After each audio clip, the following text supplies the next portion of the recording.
गीतों के बोल बड़े अनमोल, सुनो इनकी कहानी, जानो इनका मोल। गीतों के बोल बड़े अनमोल, गागर में भरा है सागर, किया गीतों में अध्यात्म उजागर। गीतों के बोल बड़े अनमोल।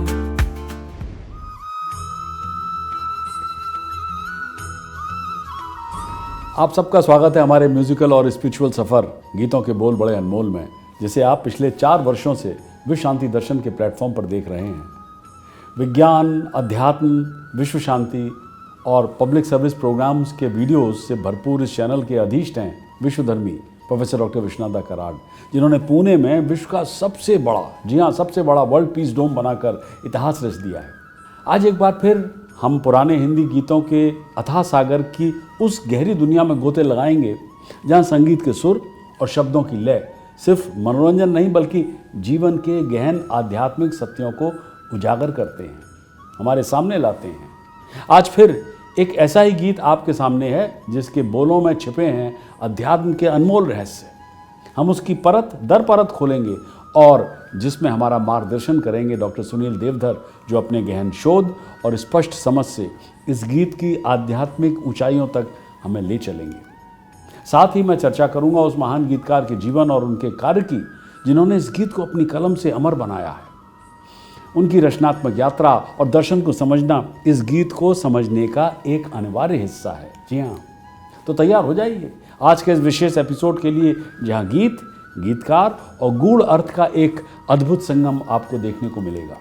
हिंदी सिनेमा के इतिहास में कुछ ही शख्सियत ऐसी हैं जिनकी कलम ने जिंदगी को शब्द दिए और शब्दों को अमर बना दिया। चाहे 70 के दशक की वो बेचैन हवाएं हों या 80 के दशक का वो ठहराव या फिर 90 के दशक का वो आधुनिक प्रेम, एक शख्स ऐसा रहा जो हर दौर में, जी हाँ हर दौर में वक्त का हमसफ़र रहा। वो शख्स है गुलजार।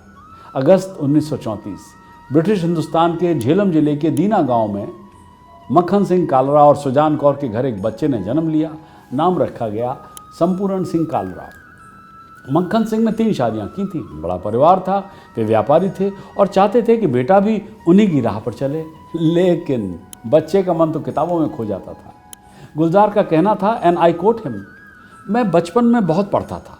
पड़ोस में तानपुरा बजता, सितार बजता था, वो मेरे संगीत की पहली सीख थी। और फिर टैगोर की किताबें आईं। मैंने बंगाली खुद सीखी ताकि रविंद्रनाथ को असल में पढ़ सकूं। वो मेरी ज़िंदगी का पहला मोड़ था, अनकोट।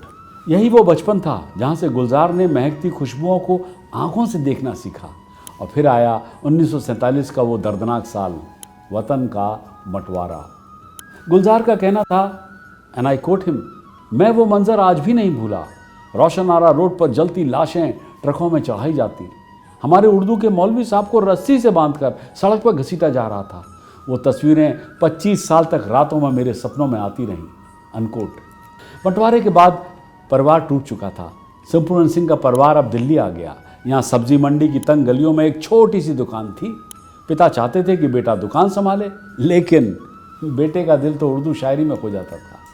गुलजार ने दिल्ली के यूनाइटेड क्रिश्चियन स्कूल से मैट्रिक किया, उसके बाद सेंट स्टीफन कॉलेज में दाखिला लिया।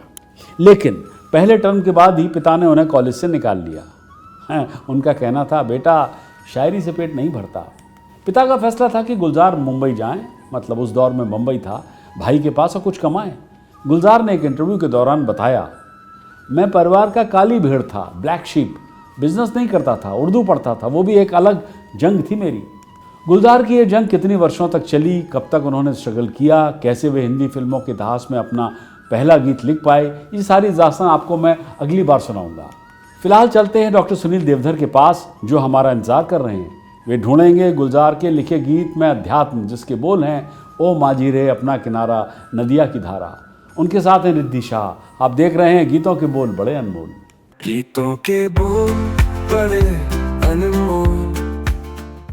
नमस्कार और आप सभी का स्वागत है विश्व शांति दर्शन पर। आज हम चर्चा करने जा रहे हैं एक नए गीत पर।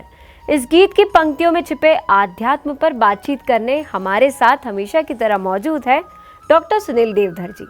सुनील जी, एक सेलिब्रेटेड लेखक ही नहीं बल्कि एक कवि, गीतकार, इंटरव्यूअर और अनुवादक भी है। In fact this are only a few of the feathers in his cap. नमस्ते सुनील जी, स्वागत है आपका।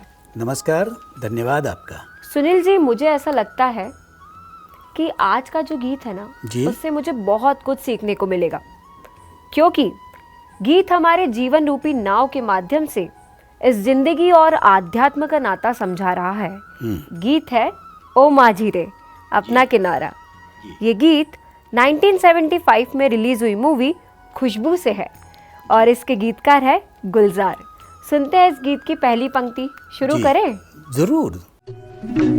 ओ माझी रे, ओ माझी रे, अपना किनारा, नदिया की धारा है। ओ माझी रे, अपना किनारा, नदिया की धारा है। ओ माझी रे।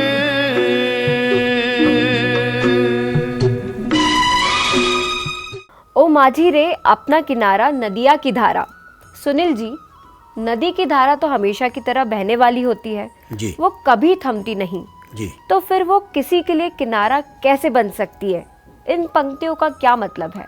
बहुत अच्छा आपने प्रश्न किया है और प्रश्न में कहीं कहीं थोड़ा सा उत्तर भी छुपा हुआ है। जब आपने नदिया को जीवन से जोड़ा, ओके, जीवन रूपी कहा, दरअसल कोई भी गीत शब्दों की लयात्मक अभिव्यक्ति है और इसमें जो शब्द आते हैं वो शब्द अपने आकार में केवल शब्द नहीं होते, बल्कि उनके कुछ अर्थ होते हैं और अर्थों में छुपे होते हैं संदर्भ, जैसा कि आपके प्रश्न से भी जाहिर हो रहा था।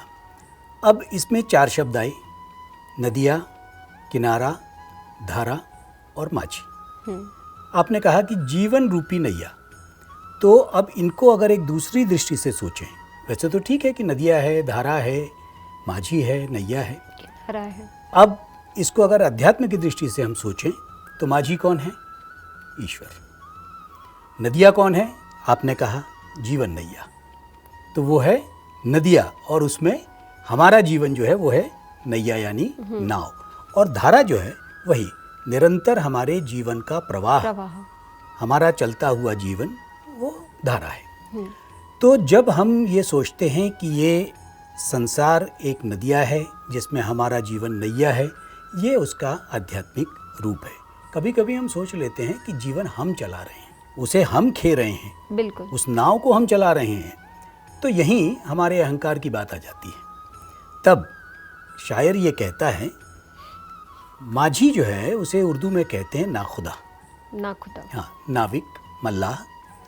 तो शायर ये कहता है कि यकीन नहीं, अच्छा यकीन नहीं तो कश्ती डुबो के देख, अच्छा यकीन नहीं तो कश्ती डुबो के देख, ना खुदा एक तू ही नहीं जालिम, खुदा भी है। क्या बात। यानी तू एकमात्र खेवैया नहीं है, खेवैया असल में वो है जो नाव को चला रहा है। तो ये होता कैसे है?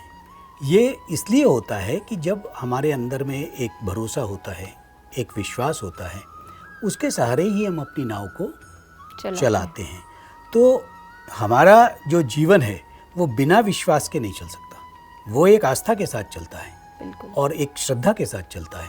इसलिए तुलसी ने अपने एक बात में कहा कि बिनु श्रद्धा संबल रहित नहीं संतन कर साथ, तिनकर मानस अगम अति, जिन्हें न प्रिय रघुनाथ। जिन्हें ईश्वर के प्रति आस्था नहीं है उनके लिए उनका ग्रंथ भी समझ में आने वाला नहीं है, बिल्कुल, प्लस हमारा जो ये जीवन है ये भी बिना आस्था, बिना संबल, बिना श्रद्धा के जब चलता है तो वो भी ऐसा बहकता हुआ चलता है, जैसे कि कभी भंवर में फंसी हुई नाव चलती है।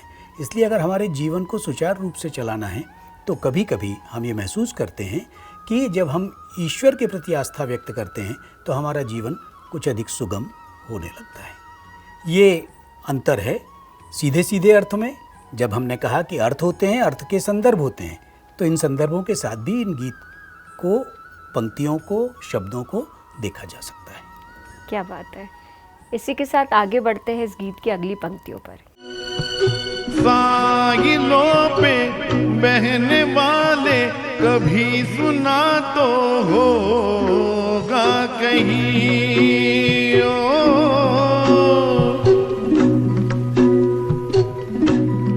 ओ कागजों की कश्तियों का कहीं किनारा होता नहीं। ओ माझी रे,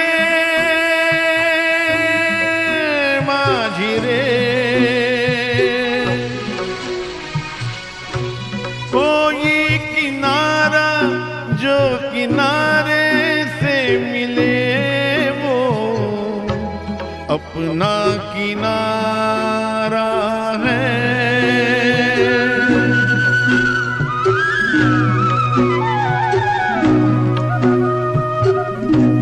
ओ माझी रे, अपना किनारा नदियाँ की धारा है। ओ माझी रे।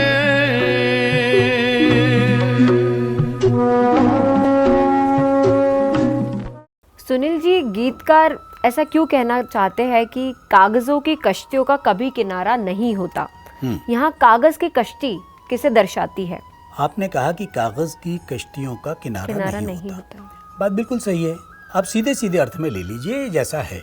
हम बचपन में बहुत नाव बनाया करते थे कागजों की, और छोटे छोटे डबकों में, छोटे छोटे भरे हुए पानी के वो डबरों में, तालाब में उन कागज़ की कश्तियों को छोड़ते थे।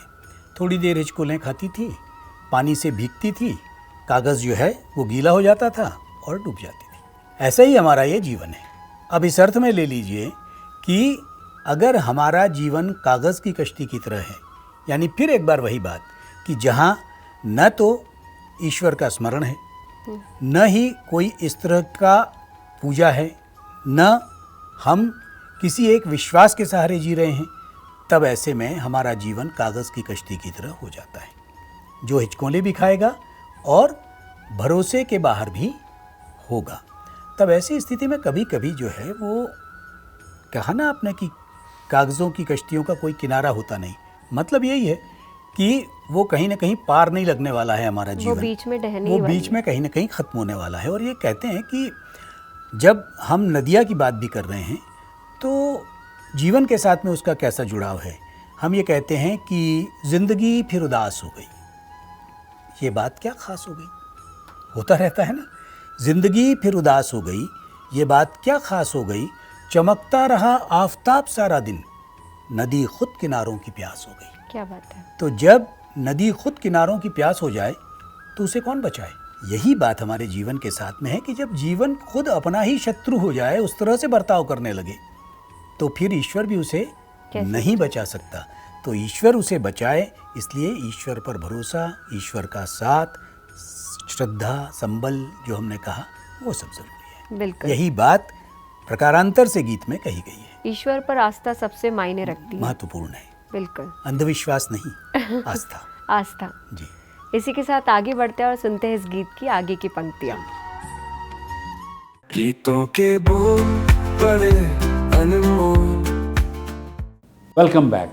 आशा करता हूं कि आज के गीत पर हुई चर्चा आपको पसंद आई होगी। हमें अपने कमेंट्स भेजिएगा ज़रूर। इस गीत के बचे हुए भाग में ढूंढेंगे अध्यात्म अगली बार, और मैं सुनाऊंगा आपको संपूर्ण सिंह कालरा से गुलजार बनने की दास्तां। देखते रहिए गीतों के बोल बड़े अनमोल, ओनली ऑन विश्व शांति दर्शन। गीतकार किनारे के माध्यम से यहाँ क्या समझा रहे हैं? फिल्म बंदनी के सारे गीत शैलेंद्र ने लिखे थे, लेकिन मोरा गोरा अंग ले ले गीत था उस नौजवान का जिसने अभी अभी अपनी कलमी नाम रखा था गुलजार। जब हमारी जीवन नैया मझधार में हो, तब अगर अचानक कुछ मिल जाता है तो वो सहारा बड़ा सहारा होता है, और तब हमें ऐसा लगता है कि हाँ, कहीं ईश्वर का अस्तित्व है जो हमें बचा रहा है।